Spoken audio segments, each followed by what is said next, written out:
Ruining the bell curve. Some of us are old enough to remember when our teachers graded on a curve, and that meant that whoever made the highest grade in the class on a test, that would become 100. And then everybody else's grade would basically be boosted because of that person, not scoring 100, but scoring something lower.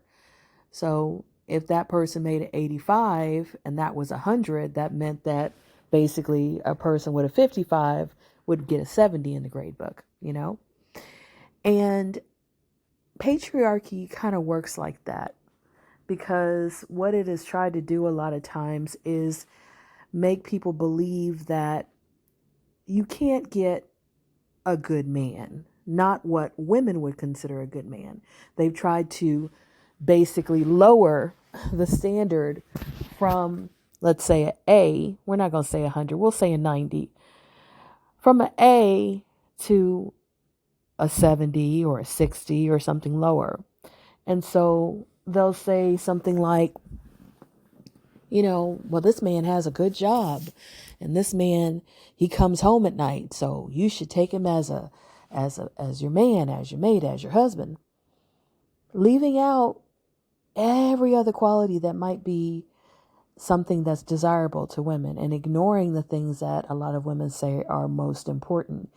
And when it comes to this post that keeps circulating about Russell Wilson and Sierra, good men, actual good men, are actually a threat to the patriarchy. And I heard a creator say that they ruin the bell curve, that basically they show that a man can come into a woman's life, even a woman who some men would say has made poor choices and, created babies out of wedlock, come in and treat her like a princess, treat her like a queen, take her children as his own, spoil her, provide for her, protect her, do all of these things. And she, in their minds, is not the perfect woman, which nobody's perfect, but she doesn't deserve that, right? So when they see this man who is a good man, who is doing what women say they want a man who accepts them, who accepts their children, who is really loving and generous and, devoted and kind and thoughtful and all these things, right? Then that destroys the lie that, oh, that doesn't exist. Oh, you're expecting too much. Oh my gosh. Why are your standards so high? Why do you think you deserve that? Whenever a man does that, when he helps around the house, which I don't even want to say helps around the house, when he is a true partner in the home and he's cooking and cleaning and helping with the child care, there are so many men that will comment on that. Does she know that he swings the other way? And, who's going to tell her? There's nothing feminine about taking care of your home. That is a form of providing and a form of protecting, So when these men do these things, it's a threat to patriarchy, which says you don't have to do that. That's not required. All you have to do is these 1, 2, 3 things. You have to be able to fight. You have to be able to, go out and get a paycheck. You have to be able to show up in the bedroom. Those are basically the 3 things that patriarchy says that a man needs to do. And all of these other things are made to seem to be irrelevant. But when a man does them and shows that not only does he do them, but he doesn't feel that it has anything to do with his manhood. In fact, he feels that that's what makes him a good man.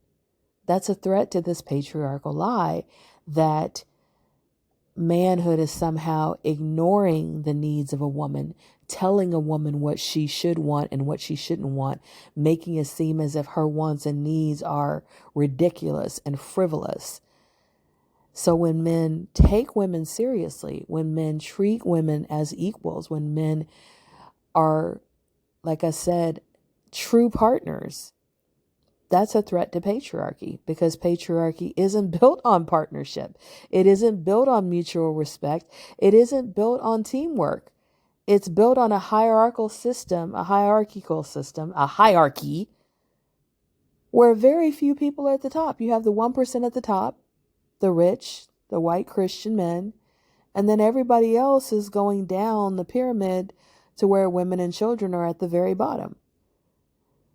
And that is what patriarchy is about. Hierarchy, power and control, and the lies that try to keep some men feeling like they're going to one day be at the top of that pyramid and be able to look down their nose at other people. Because that's what patriarchy basically says. One day you're going to be the alpha male and you're going to be the one in charge and you're going to be able to lord your power over others.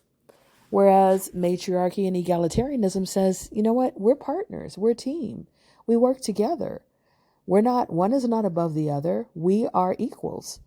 And we enjoy being equals. We enjoy the humanity that we have when we're seen as human beings and not machines that have to fit a certain code to be accepted.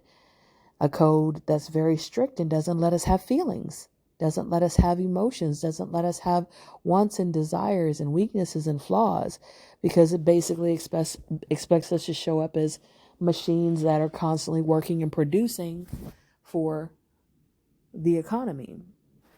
So it's just some food for thought. May you walk in Synergy.